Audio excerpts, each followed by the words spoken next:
আসসালামু আলাইকুম। সফটওয়্যারে লগইন করার পরপরই আমাদের সামনে এরকম একটা ইন্টারফেস আসবে। এটা হচ্ছে আমাদের আকর্ষণীয় একটি ড্যাশবোর্ড। এই ড্যাশবোর্ডে আমরা যেটা দেখতে পারবো লাস্ট 7 ডেজ সেলস রিপোর্ট। এখানে 7 ডেজ এর সেলস রিপোর্টের একটা চার্ট, বার চার্ট আমরা এখান থেকে দেখতে পারবো। একটা পাই চার্ট এখান থেকে দেখতে পারবো।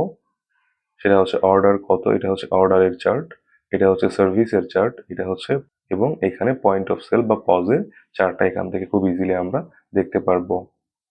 এখানে আছে টপ সেলিং প্রোডাক্ট। এখানে আমরা টপ সেলিং প্রোডাক্টগুলো দেখতে পারবো। যদি আমি ভিউ অলে ক্লিক করি তাহলে কিন্তু ডিটেইল পেজে আমাদের নিয়ে যাবে।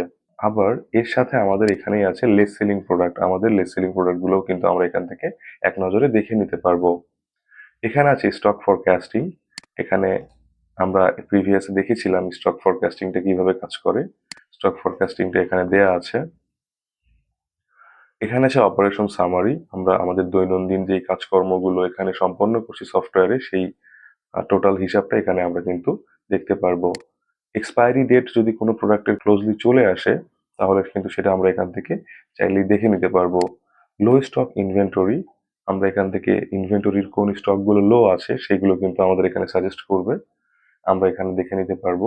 রিসেন্ট অ্যাডেড প্রোডাক্টগুলো কিন্তু আমরা এখান থেকে দেখতে পারবো যে খুব রিসেন্টলি আমরা কোন প্রোডাক্টগুলো এন্ট্রি করেছি বা স্টক নিয়েছি।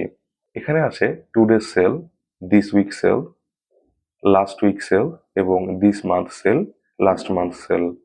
এইভাবে পারচেসটাও কিন্তু ডেইলি, উইকলি এবং মান্থলি বেসিসে এখানে রাখা হয়েছে। আবার একইভাবে এক্সপেন্সটাও কিন্তু এখানে রাখা হয়েছে। এক কথায় যদি ড্যাশবোর্ডটা মনিটর করি আমরা তাহলে কিন্তু আমরা আমাদের বিজনেসের টোটাল অ্যানালাইসিসটা এটা কিন্তু আমরা ড্যাশবোর্ডের মাধ্যমে করতে পারবো। ধন্যবাদ। আসসালামু আলাইকুম।